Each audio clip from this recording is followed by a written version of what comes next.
The DA in word and deed is knocking on the doors of the union buildings, which have a panoramic view of the country's capital, Tshwane. DA leader giving the party's alternative to the State of the Nation address last week. The scale of change that this year's election will bring is unlike anything that we have witnessed since 1994. For the first time, the ANC will lose its national majority. For the first time, the ANC will lose its majority in many provinces in the country. And for the first time, the DA has a pathway to now enter provincial and national government beyond the borders of the Western Cape, while also winning our flagship province with a bigger outright majority. The DA wants South Africa to know that it has arrived. Its members are set to transform the grassy verges around the presidency's offices from green to blue. An expert says this is indeed a case of shots fired on the part of the opposition party.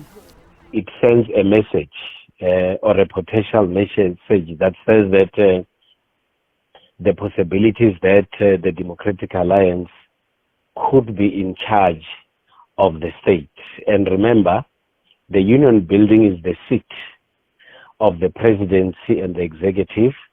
And I think the reason the DA has chosen that is to prepare citizens and to boost their campaign that indeed we're having a rally where we're actually going to be doing our job as the next government.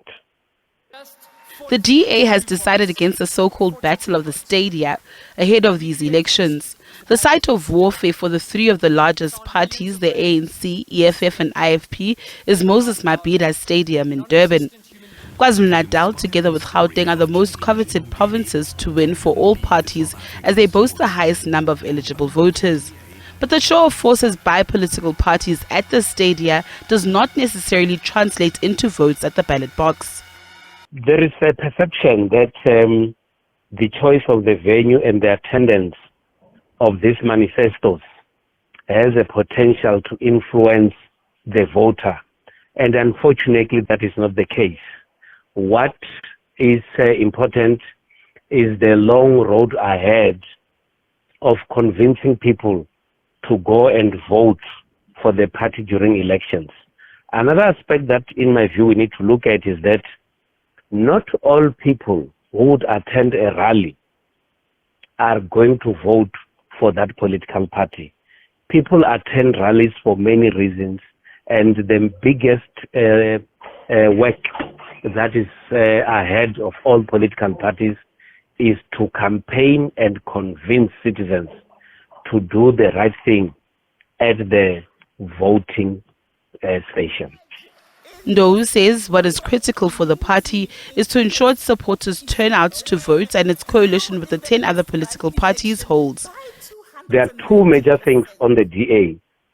It is to ensure that they send the right message to the South Africans. But number two, they should also be able to ensure that there is no disintegration in the MUNPEG, because those are the two areas, in my view, that the DA has to carefully ensure that they succeed on. However, Steenhuisen is optimistic. In April last year, I announced from the floor of the Democratic Alliance's Federal Congress that my party would commit itself to forming a moonshot pact with like-minded opposition parties. I vividly remember how, at that time, many commentators rushed to simply write this initiative off. Many claimed it would never get off the ground. Many said that opposition leaders did not have it within them to actually begin to work together for the first time in our democratic history. Nearly a year later, and those skeptics have been proved comprehensively wrong. Now known as the Multiparty Charter for South Africa, this group of 11 parties have put in many, many long hours of work to forge the relationships that we need to form a new government. The party says it is committed to serving as the anchor tenant for a new multi-party government and to carry through its blueprints to end unemployment, crime and revive a sluggish economy. Natasha Piri, SABC News, Johannesburg.